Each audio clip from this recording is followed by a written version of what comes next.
Let's dive into a story that's seriously captivating, folks. Cristiano Ronaldo. Cristiano Ronaldo. A life that's not just about sports. Yeah. This is about resilience, ambition, and beating the odds. Exactly. We're using this article. It's in another language, so I'm not even going to try to pronounce it. Sure. But we're using it to break down Ronaldo's journey from those humble beginnings all the way to global icon status. You know what's fascinating to me is how different his early life is from how we see him now. Oh, yeah? Think about it. Growing up in a one-room apartment in Lisbon, sharing it with siblings, often not even having enough food. It's hard to imagine, right? Yeah. When you think about, all the lavish stuff we associate with him now. Lavish, yes. That's where football comes in. It was his escape. Oh, absolutely. His haven. Totally. And his dedication was obvious from a very young age. Oh, yeah. He was basically living and breathing football on the streets of Lisbon. Which brings us to a key moment. His trial game for Sporting Lisbon's youth academy. Okay, so this is where it gets really interesting, right? Yeah. High-pressure situation.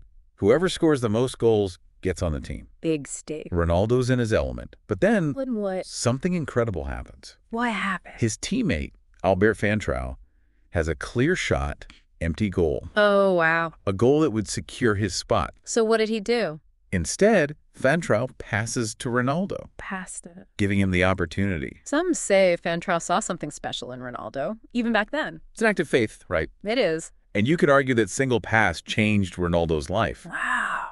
From there, he shoots up through Sporting Lisbon, catches the eye of some big clubs. Of course. But one match really sealed his destiny. Which one? A friendly against Manchester United. That was a game changer. Manchester United. For those who don't know, Manchester United is football royalty, one of the best clubs out there. Wow. Ronaldo in that friendly, he was mesmerizing. Yeah. Even experienced defenders were just in awe. He was that good. Oh, yeah. And naturally, this caught the attention of Sir Alex Ferguson, legendary manager of Manchester United. Legendary. Sir Alex, amazing at spotting talent, saw something special in Ronaldo. So then what happened? Well, he was so impressed that he offered Ronaldo the number 7 jersey. It's huge, right? Huge. That number at Manchester United, it's legendary, worn by guys like George Best and David Beckham. Wow. Clear sign that Sir Alex saw Ronaldo as a future star. You have to wonder, did that pressure fuel Ronaldo even more? It's definitely possible, but it wasn't all smooth sailing at first. Right. Ronaldo had to adapt to a whole new level of play. Some teammates thought he was, a bit of a showboater, dribbling too much. Raw talent, and he's refining. Right? Yeah, absolutely, especially when you're playing with the best in the world. And then, on top of all this, Ronaldo faces a personal tragedy. His father gets seriously ill. Heartbreaking chapter in his life. The article suggests they had a complex relationship, made tougher by his father's struggles with alcoholism. I can't imagine trying to balance a career like that with a parent battling something so difficult. It must have been incredibly tough. And tragically, his father, Jose Dinas, eventually passed away. He did. It's hard to fathom what young Ronaldo must have gone through, especially as he was gaining global recognition. Absolutely. It's remarkable how he channeled that grief, though. How so? He vowed to honor his father's memory, to care for his family.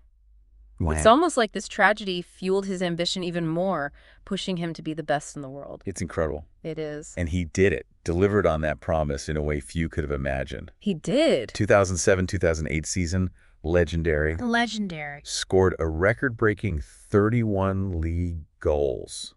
Wow.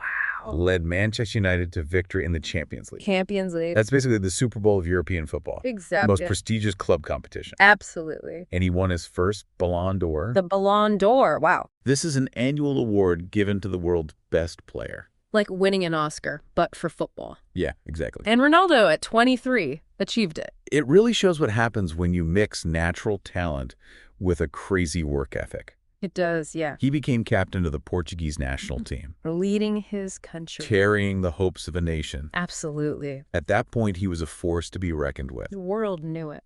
And the world was watching when in 2009, he made a move that shocked the football world. What a move. World record transfer to Real Madrid. Real Madrid. One of the biggest, most glamorous clubs in the world. It doesn't get much bigger than that. The pressure was immense. Yeah, it was. I remember thinking, how can he possibly live up to those expectations? He somehow did it.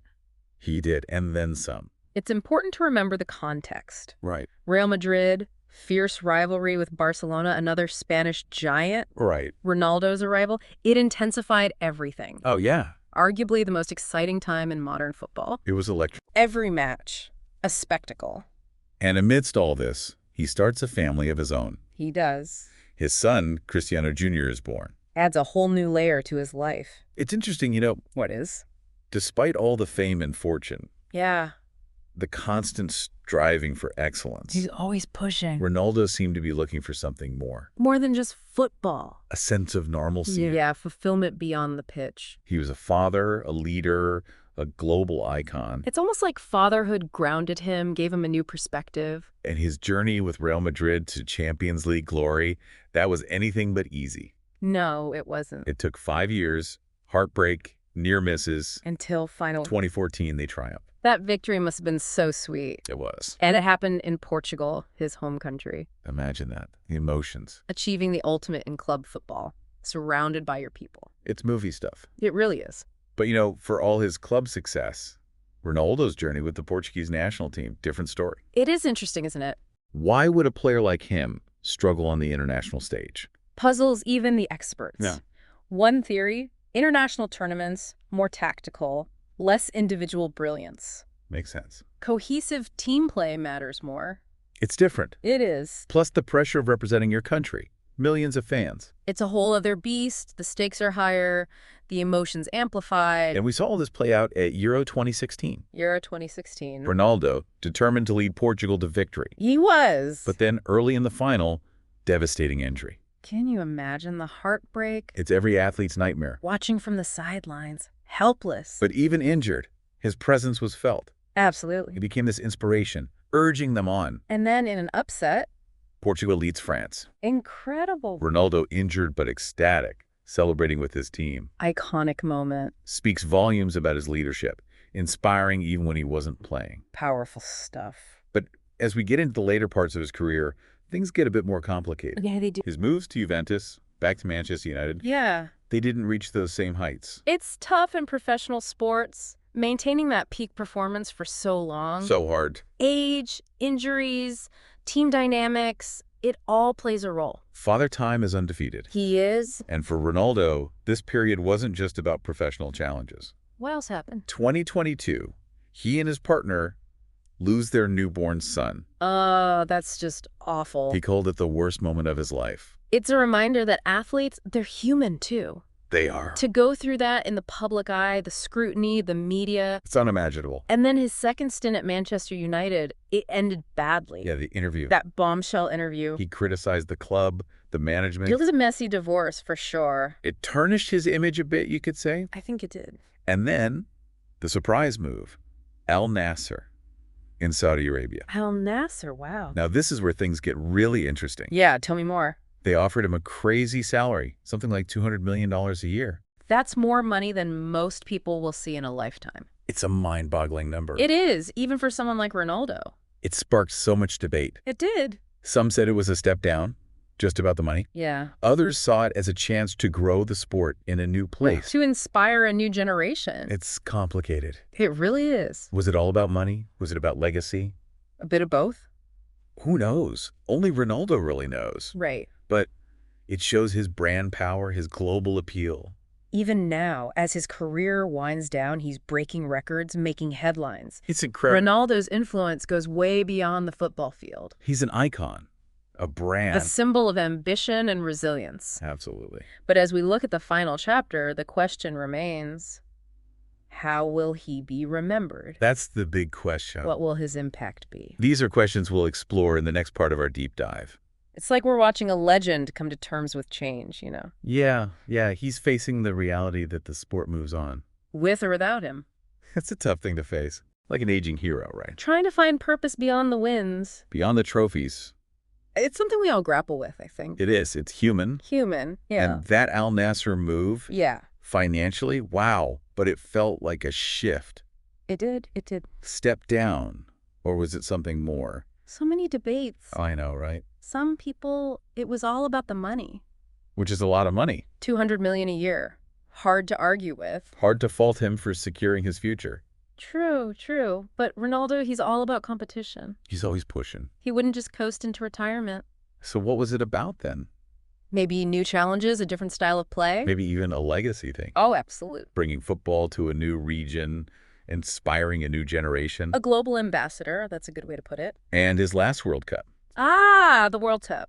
Bittersweet, you could say. Bittersweet, how so? They didn't win. Right. But he made history. First player to score in 5 different World Cups. 5 World Cups? Think about that. Like winning an Oscar for 5 different movies. Incredible. But then being benched. Yeah. Even legends have to face the new generation coming up. It's the natural order. What's impressive is how he handled it.